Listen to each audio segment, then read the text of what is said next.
Hello everyone, and welcome to our new episode of the Expat Career And Lifestyle podcast. This is Dominika, your host, and today I have a very special guest with me, Panagiota Pimenidou. She's a chemical engineer, lecturer at the University of Bradford, and she is originally from Greece, but she has been living in the UK for 13 years. She's also the founder of Global Greek Influence podcast.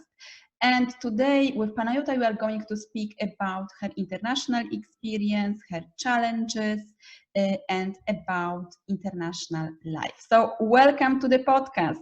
Thank you for being with us today.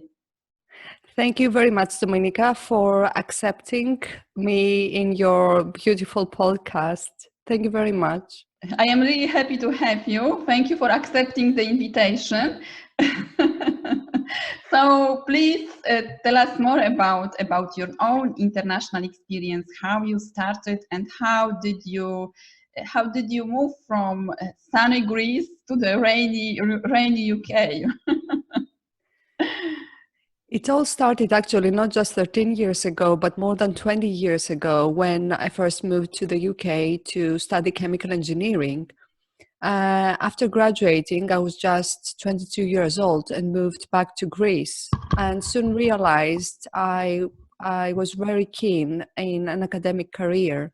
Mm-hmm. So the next move was to pursue a PhD.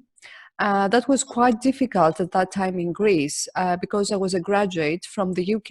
It wasn't very easy to access a network within Greek universities. So what was left to me to do was to start exploring my options in the UK to get a PhD scholarship. And this is when I was back in the UK. Mm-hmm. Back in January 2007. After finishing my PhD in January 2010, that was well before the financial crisis broke in Greece. But I made a conscious decision to stay in the UK and maybe gain more experience in the academic area of research and of the universities before I would even consider moving back to Greece. The truth is that I always had in mind to return in Greece, and as the years go by, this idea grows bigger in me. It was very difficult to make that decision, even though back then, before I moved for the second time back in 2007 to the UK, I didn't really have anything that I would consider as holding me back, especially in my personal life. Even though it was very hard to leave my country, yet I didn't have such an emotional connection to a special person to further consider my move. Mm-hmm. So yeah, and I realized that while one is younger, one can make more conscious decisions, and these decisions come out more naturally, easier, as we tend to be more adventurous when we are younger compared to when we grow older. When we grow older, we look more for stability and growth rather than an adventure. Yes, I think that's true, because I also moved many times during my international journey, and it was easier for me to move when I was like 18 or 19 years old than later when I was in my late 30s. It was a little bit harder to take this decision and to move, and the challenges also were different. So, because you moved, the main reason that you moved was your career, academic career. So, from this perspective, what do you think? are like the main, what were your challenges or still are your challenges when it comes to living abroad and also like developing your career abroad, academic career also abroad? Well, just based on my experience, and I'm not generalizing here, but the way I see things, I was not the person who would easily connect with people. So I would have had maybe a similar challenge in Greece compared to here. The only additional reason of maybe feeling being connected more to people here would be the language. Sometimes the way I think might not come out as what I'm actually thinking. Whereas in your own language, communication is easier. But even though communication is based on language, there are so many other different parameters of communication that might affect effective communication. This might also have to do with a person's character. So in my case, even though I'm quite sociable, I don't know, maybe I'm thinking too much out loud, and I don't really process my thinking as much. And sometimes maybe my opinions come out a little bit harsh, I would say, which is quite an open admission, I would say, now in public. So everyone knows now. But definitely there are not bad intentions, but it's more of a character and a personality issue. And maybe this resonates also in networking, which is very important in the progression of my academic career. But at the same time, it might also be a case of meeting like-minded people. So in my case, maybe because of my communication style, it's not as easy to find like-minded people. Many might think that an academic career is a lonely journey. It's not. It should be based on teamwork.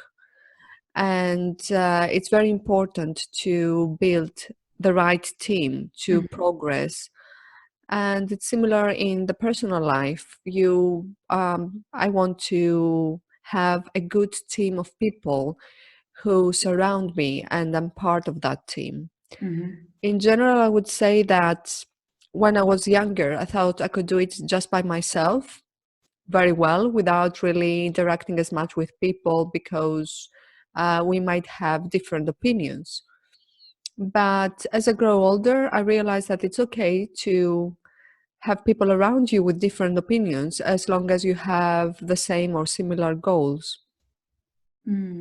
Yeah, so like having a team or creating like a support group. So this, like, is this helping you or did help you like to overcome this communication challenge, or did you do something more? What else did you do like to overcome this communication?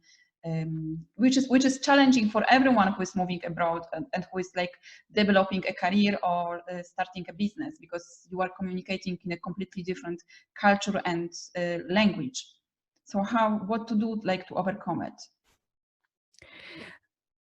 I would say that practice makes perfect. The more you interact with people, the more reflection I had on how my communication impacted people. So I could realize when my ideas were not coming across correctly. And then I was thinking of different ways of expressing myself or of putting the right words in the right order and increase this sense of connection with the people I work with or with the people I am with. I mean, in my personal life. So I would say the more interaction a person has, but then also the quiet times to reflect on those interactions, the better these communications get. It's part of what might call in a different area of study as personal growth. I think this is what personal growth is all about, to understand ourselves and then to understand people around us. and through this synergy to find the best communication possible between the receiver and the giver and vice versa within a conversation or within a team. And everything is in life, I would say, is give and take. Definitely we're going to, I have met people that felt more like receivers than givers. Mm-hmm. And then it's a matter of exploring further options or trying to communicate differently and make things work out. Yes, it's a balance. And I wouldn't say that I'm the best diplomat or I'm the best negotiator in that sense. Um, so I just try my best. I just put a conscious daily effort in communicating better my ideas. Mm. Yeah, I think this is important, like in every career, and like understanding also your communication style and how you can improve it to be like more understood by different communities or people from different countries. So like other challenge that I see, like in the international community, sometimes sometimes you feel like very much motivated at the beginning when you are moving abroad, or your motivation can be very low because things are not going as you wanted, or you had like different expectations about your life or your career abroad. So how to like keep, or how you are keeping your motivation up? Because I know, like from because you moved from Greece, which is a beautiful country, and UK also, it's a beautiful country, but it's completely different. So sometimes it can be hard to keep your motivation up. Yeah. So what did you do? What are you doing? Well, regarding the first part of your question, my case was that when I moved abroad, I was highly motivated. It was a conscious decision, especially the second time I moved abroad to start my PhD, and it was well planned. Mm-hmm.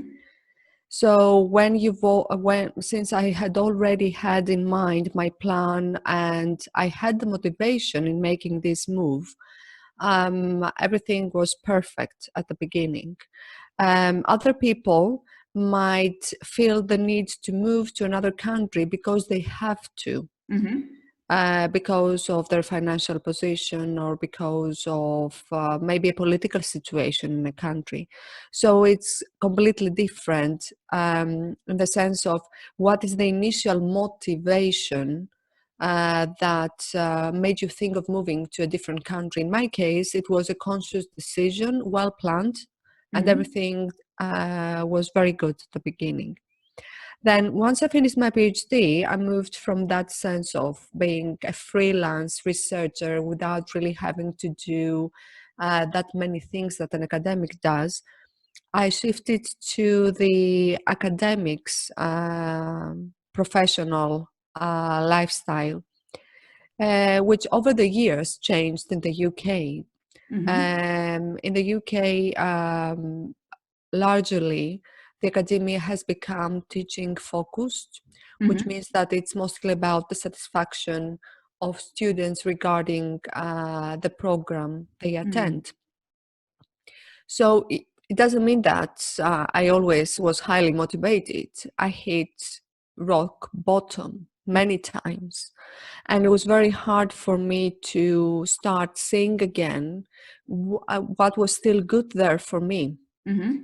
And of course, many times I thought of quitting and moved to a different job. And then I felt at loss, thinking, yeah, but this is what I used to do for that many years. If I'm going to do something entirely different, where do I start from?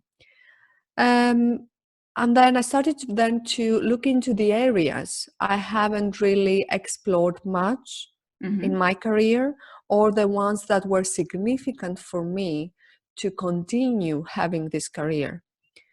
Becoming an academic, in most of the cases, regards research. So it's what keeps us alive. It's the challenge. It's the challenge of finding something new, an area that has never been explored before. So because I didn't have that big of a network, I started to think, okay, what should I do to meet more like-minded people? So I started to reach out to people. At the beginning, it sounded to me a little bit crazy in the sense that some other academics in other areas, in other universities, or even in other countries might think, okay, is she out of her mind? How on earth does she contact us to do that without really knowing her? But then I realized that there are many people out there who are open to new ideas and that we shouldn't really hesitate reaching out. So what I've learned out of trying to motivate myself is always to reach out for help. We think that it's not easy or other people might judge us, but I would say that was the most important lesson I had for being motivated. When you have, again, it's about the teams. When you have a team around you, a team of people that inspires you, that can give you feedback on things that you're struggling with, things can get easier. And then you're not really internalizing all these fears that you might even have professionally. You have a team with which you can find out solutions. So it's a matter of reaching out sometimes and not just internalize the thoughts of, yeah, I have not done as much as I could, or I have not reached my goals yet, even after having a career of 5 or 10 years. Yeah, so it's like once again, it's important to create like a support group around you, and asking for help. It's very important, but sometimes it's not easy, especially for people who are living abroad and moving. But it's a very important thing to ask for help. So because you were like clear about your goals and what was your goal moving abroad. But what can you say, for example, to someone who is not clear about his or her goal? How can we clarify what we want from our international experience? In most of the cases, and even just by thinking this question for myself, I would say that people are not clear when they feel uncertain. So uncertainty is an important factor. It's the unknown. And then I would say it's about prioritizing our needs. What is important to us? So if it is about the career and we objectively see that we can have a better career by exploration or by just searching for what's out there for us. And if we think our number one priority in life at a specific point in time is career, then this uncertainty will be cleared out. Everything will become certain. Now, nobody can really tell what the future holds, but it's always a good starting point to think of what really matters right at this moment, in order to identify what is the best motive to make a move, to live abroad. And so it's a matter of priorities, being clear and about what matters most at this moment in time, because you cannot really project into the future and think how we might feel or think in 2 or 3 years time, or even in 2 months time. So I would say once we feel sure about it, about our decision based on our priorities in life, I think we should just move on without overthinking about it. Yeah, I think also that like overthinking, this is sometimes this can stop many of us, like when it comes to taking decisions or like exploring what are your options when it comes to career or moving abroad. So it is important to be focused, like you said, on what is the most important thing for you right now, and yeah, what are your motives to move, but overthinking can really stop us. So because like living abroad sometimes can get really like challenging, and also it can be messy because there are like a lot of things to do. So how to, and you can feel like out of your balance. So what is your experience with that, and how to have like a balanced international or expat life? Again, when it comes to me personally, I would, when I feel out of balance, I would try to reach a safe place to find this balance again, something very close to my core values or to who I really am, just to remind myself of who I am and what really matters to me. This might involve maybe a short trip to see me back to Greece, or maybe a weekend seeing friends, and just forget about what really worries me, just to focus on myself. And then after that short break, I'm going back to find any solutions. Yeah, so it's like finding your own way, let's say, to come back, like reconnecting with yourself, and then coming back to your balance. Yeah, so this sounds because you are a chemical engineer, and I also know that you have a passion for spirituality, that you see yourself as a spiritual person, and also you love reading historical books, novels, and also traveling. So how do you because like being a chemical engineer, like for me it's a very practical thing. So how do you like combine spirituality and being a chemical engineer? How do you combine those two passions, let's say? Well, sometimes I combine them and sometimes I keep them separate. So spirituality mainly is affecting my personal life, even when it comes to professional matters, because at the end of the day, things that happen creates feelings to us. And then what I'm left with is with feelings after work. So I have to find a way of reflecting on those feelings and again find my balance. When it comes to work, because as you said, it's very practical, well, sometimes it's about the communication style that is affected by spirituality, even when I speak to colleagues. I don't know, I'm a very ethical person, ethical not in the sense of morals, but I'm a very fair person, and I try to bring this fairness or even this ethics, even through teaching. So I'm not just going in the classroom or in a lecture theater just to talk about reaction engineering or chemical thermodynamics. Sometimes I make a link to professional life based on a coursework, or I'm trying to connect dots between knowledge and skills.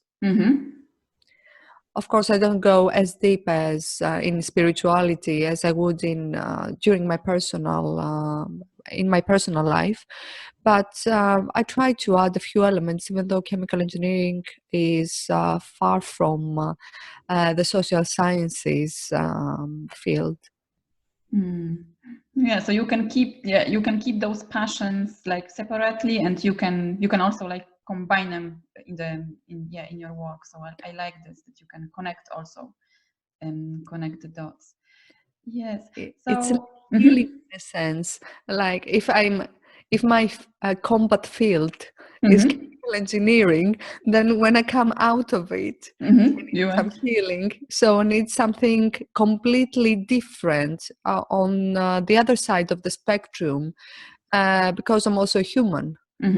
And I need to find this balance. So even though these two areas might seem to be at the extremes of the spectrum, still I find great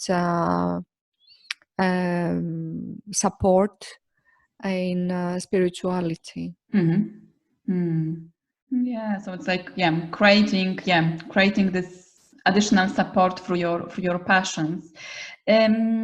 So like what do you enjoy the most in your international, or what do you like the most of your international experience? It brings a sense of independence that I didn't feel back in Greece for some reason, even though it's the idea of living back to Greece feels cozy. Yet I'm pretty sure that I would miss many of the elements of my life here abroad. I would say that definitely the society here is more open to new ideas, whereas in Greece it's a little bit more traditional. But then at the end of the day, Greece is also a small country. So I would say the biggest the society is the easiest the spread of ideas might be. I also enjoy, even though some people might think that order is not a way of freedom, it's not an expression of freedom. I think the ordered system in the UK gives me the freedom that I haven't had in Greece, because I know that I can find solutions easily, or I know where are these places where I can find solutions in my everyday life. That makes my life easier. So in that sense, because I have easier access to many things that are placed in order, make my life much easier on a daily basis. And that system also ensures that there is some transparency. So then you feel when you leave from work that things are in order and that there are systems in place that can ensure you when you go back to work the following day it will be the same, that you'll not have to be bothered about something changing unexpectedly. Whereas in Greece you might find that many decisions are made on a personal level outside the system. Even though there is a system in place, the system doesn't really work. It's not operated in a sense in Greece. So one might think, okay, are these really the reasons you think about as being beneficial living abroad? Yes, trust me, if you lived in a country where you would fight for being heard or for being rewarded for what you're worth, yes, they're very important to me. And then at the same time, there are other aspects, for example, definitely the financial aspects. Now, if one asks me what would be the image of myself as being happy, I would tell you just sitting at a beach and enjoy the sun. This would be my blissful moment. I can get that. It's not my everyday life, but well, if I was in Greece, I would do this more often. Definitely, this wouldn't be my everyday life, but I would do this more often. I think that as humans, we have different personalities, and many Greeks might not think the way I think because we're different characters. So at the end of the day, it's what is most important to us. So, and oh yes, the most important thing of living abroad, I think because of all this, of the environment I live in, I developed more personally, at a personal level than I would have been in Greece, because it would be living, if I would still live in Greece, it would be a safe place, a safe space, and maybe I wouldn't challenge myself as much to grow. I think being in a different environment maybe sometimes challenges you to see clearly what really matters to you, or if you have any matters to resolve for yourself. So your reflection is clearer, and the challenge is there, and you have to face it because you don't have this noise of the coziness and the safeness around you. Yeah, so it's like pushing yourself out of your of your comfort, of your of the safe place, like being at home. Yeah, I agree with that, and also with that in the UK, like you have like more opportunities to develop your ideas, and they are open like to your ideas and the order. Yeah, that's there is a system that like makes everything easier for you. So I agree with that. Like based on my experience living in the UK. Yeah. So, what would you advise to someone who is just moving abroad, or is thinking about moving abroad? Um, I would say that the most important thing, because I don't know each person's ideas or the motives behind moving abroad, I would say that to have a good support system, not only for the beginning, but also during their life, during the years they will live abroad. Not that they might need it, but the support system might not necessarily be about people. It might be about being clear Mm-hmm. of the reasons for being abroad and to feel certain and secure with their choice. And of course, not to be afraid to be challenged. Hmm. Wonderful, wonderful. So thank you very much, Panayota, for your for this beautiful interview. So tell us, where can we find more information about you? And I also know that you have just started a fantastic new podcast, Global Greek Influence. So tell us more about that, and also any other projects that you have for the future. Well, my main activities are still in the academia, Mm-hmm. so people can find me through my university's email or through LinkedIn. When it comes to the podcast itself, Global Greek Influence, as I've been living abroad for 13 years, I thought it was a great way of, because I started to reflect back to my journey. And I thought, okay, there's so many other Greeks who have left Greece over the past 10 years, who live abroad. And I want them to speak out and share their stories about their successes, about their failures, how they dealt with all these things living abroad. And the common denominator is, of course, the common background. And since there are many Greeks living abroad these days, the audience, the Greeks who live abroad, might find it beneficial to listen to those stories, and who knows, maybe even contact these people if they're interested in what they do. So it might create a great platform also of networking. Hmm. Fantastic, fantastic. So thank you very much for sharing that. I will put the links, the link to the podcast with the show notes, so people can go and check it. So once again, thank you very much for being with us today, and thank you very much for listening or watching. If you are watching the video version of this interview, please tell us what are your thoughts. What are your learning points? And I will be back soon with another fantastic guest. So thank you very much again. Thank you, Panagiota. Thank you. Thank you, Dominika, for inviting me. It was a pleasure. You're welcome. You're welcome.